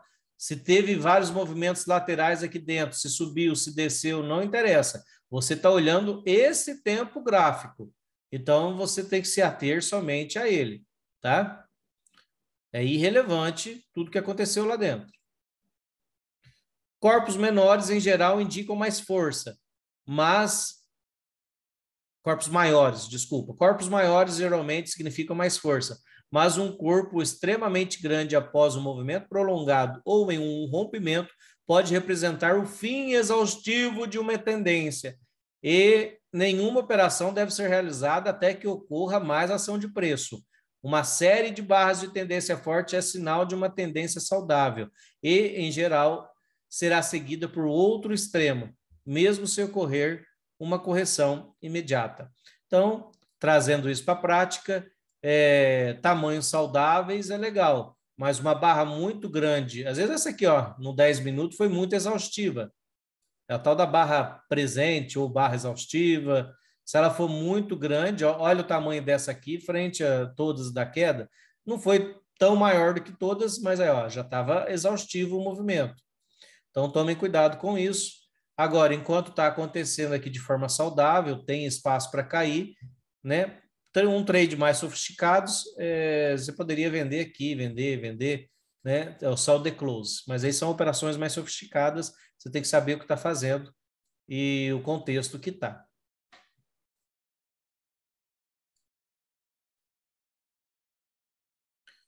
Uma barra de tendência ideal é aquela com um corpo de tamanho moderado, indicando que a tendência do mercado se afastou da abertura da barra no momento em que ela fechou, ou seja, teve deslocamento. O mínimo é um fechamento acima da abertura em uma barra de tendência de alta, indicada por um corpo de candle branco nesse livro. Os compradores podem demonstrar um controle mais forte por ter um corpo de mesmo tamanho, ou maior do que o tamanho médio do corpo das últimas 5 ou 10 barras. Sinais adicionais incluem a abertura estar na mínima ou próximo dela, o fechamento da máxima ou perto dela, o fechamento no ou acima dos fechamentos e máximas de uma ou mais barras anteriores, a máxima acima ou da máxima de uma ou mais barras anteriores, e as sombras sendo pequenas. Se a barra for muito grande, pode representar exaustão e um falso rompimento de uma barra que está armadilhando novos compradores, apenas para reverter para baixo na próxima barra ou duas. O oposto é verdadeiro numa tendência de baixa. Então, as barras, o ideal é que tenham tamanhos moderados. Notem aqui, ó, o tamanho dessa barra rompendo, olha o que ele acabou de escrever. Barra muito grande, rompendo tudo aqui, ó. Eu lembro que eu fiz uma mentoria um tempo atrás, do pessoal que falava que operava price action. Eu lembro que não, um bom rompimento tem que superar 2/3. Quem fez vai saber da onde que eu estou falando. Tem que romper 2/3 daqui para ser um bom rompimento. Trouxão, vai lá, compra aqui para você ver aí, ó, a pancada que você leva. E está escrito aqui, ó. Tá vendo, gente? Que a gente tem que ir direto na fonte? Está totalmente ao contrário do que os caras ensinaram. Que está lá nos slides deles. Se a barra for muito grande, pode representar exaustão, um falso rompimento de uma barra que está armadilhando novos compradores, apenas para reverter para baixo na próxima barra ou duas. Ó. Então, olha lá, quem comprou aqui ficou armadilhado, falha de rompimento, né, de lateralidade, ou topo duplo aqui. Se eu não me engano, esse topo duplo ainda foi até idêntico. Foi topo duplo idêntico. Aí, ó, barra muito grande, nesse contexto, venda e até reversão aqui do mercado.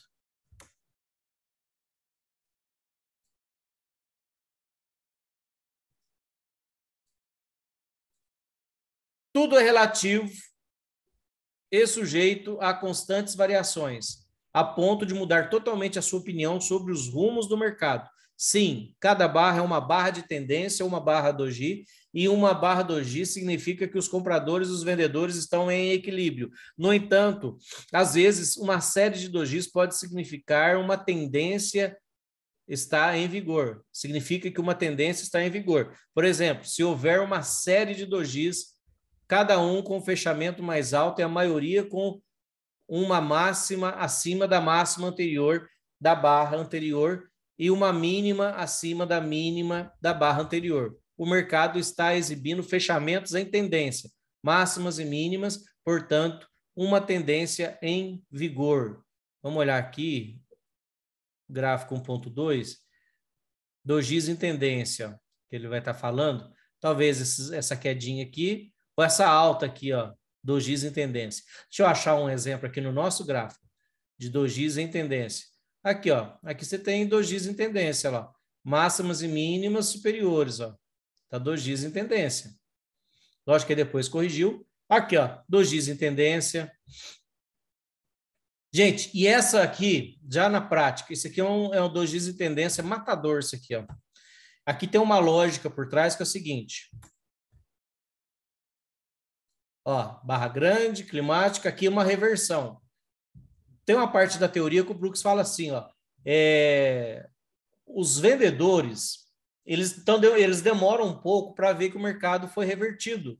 Então, por isso que começa a formar esses dojis, ó. Forma esse doji, mas vê que eles estão fazendo máximas e mínimas mais baixas e, de repente, aqui, ó, explode. Ou seja, passou 20 minutos, né, entre essas 4 barras, aí eles criaram convicção, não, o mercado reverteu. Pegaram aqui esse impulso, armadilhou aqui, não conseguiram levar o mercado para cima por 20 minutos. Aí, ó. Aí o mercado vem, explode, e note, ó, dojis em tendência. Ó. É uma tendência. Dojis em tendência. Para fins de trading, é útil pensar que todas essas barras de tendência doji ou barras de não tendência mostradas nessa figura que nós estamos estudando, como D, é um rótulo sem importância. Uma barra com um corpo pequeno pode ser um doji em uma região de price action, mas pequenas barras de tendência em outra.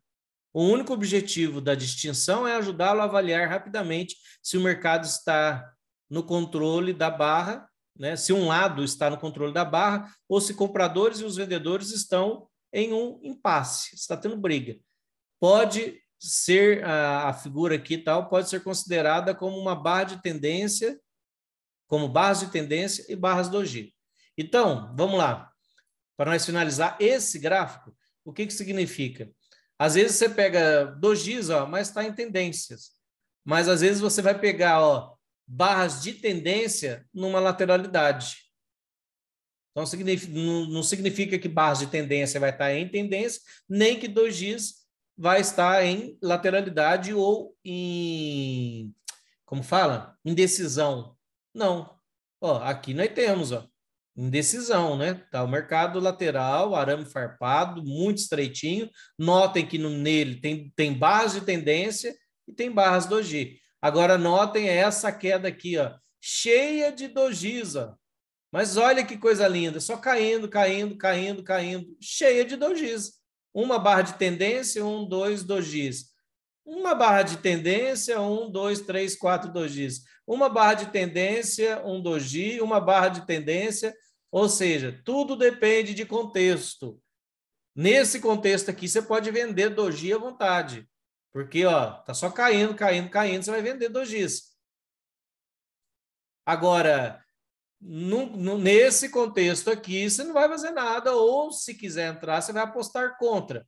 Agora, pega esse contexto, estamos em barra de tendência, metalateral, sobreposto, TTR, lateralidade estreita, a princípio não fazer nada.